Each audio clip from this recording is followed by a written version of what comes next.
शान्ताकारं भुजगशयनं पद्मनाभं सुरेशं विश्वाधारं गगनसदृशं मेघवर्णं शुभाङ्गं लक्ष्मीकान्तं कमलनयनं योगिभिर्ध्यानगम्यं वन्दे विष्णुं भवभयहरं सर्वलोकैकनाथम्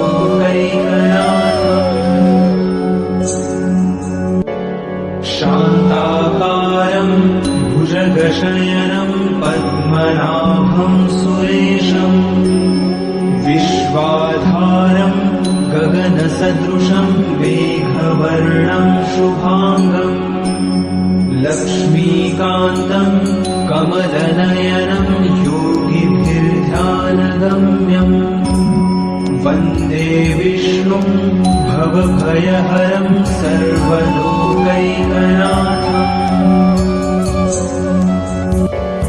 शान्ताकारं भुजगशयनं पद्मनाभं सुरेशं विश्वाधारं गगनसदृशं मेघवर्णं शुभाङ्गं लक्ष्मीकान्तं कमलनयनं योगिभिर्ध्यानगम्यं वन्दे विष्णुं भवभयहरं सर्वलोकैकनाथम्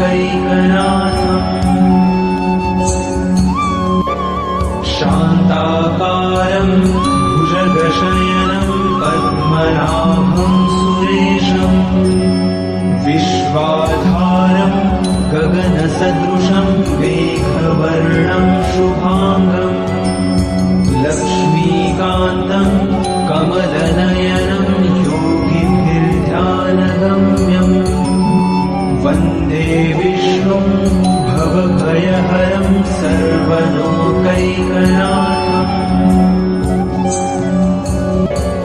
शान्ताकारं भुजगशयनं पद्मनाभं सुरेशं विश्वाधारं गगनसदृशं मेघवर्णं शुभाङ्गं लक्ष्मीकान्तं कमलनयनं योगिभिर्ध्यानगम्यं वन्दे विष्णुं भवभयहरं सर्वलोकैकनाथम्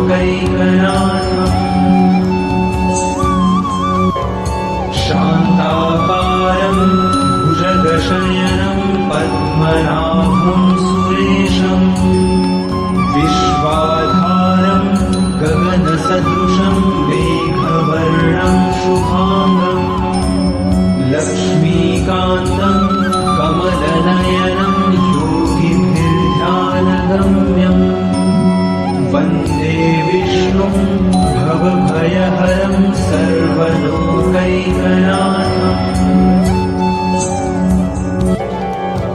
शान्ताकारं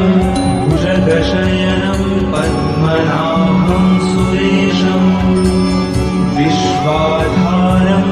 गगनसदृशं मेघवर्णं शुभाङ्गं लक्ष्मीकान्तं कमलनयनं योगिभिर्ध्यानगम्यं वन्दे विष्णुं भवभयहरं सर्वलोकैकनाथम्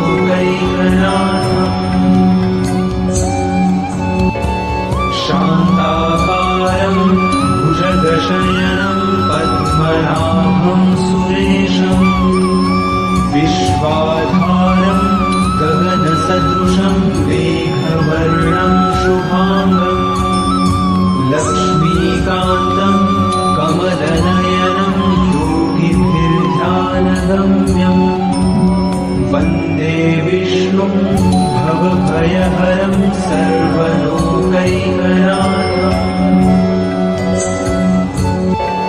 शान्ताकारं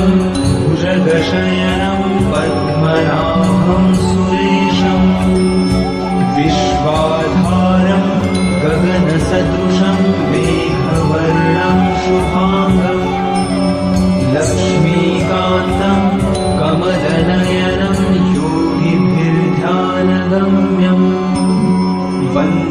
विष्णुं भवभयहरं सर्वलोकैकनाथम्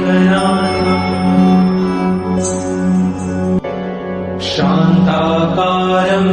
भुजगशयनं पद्मनाभं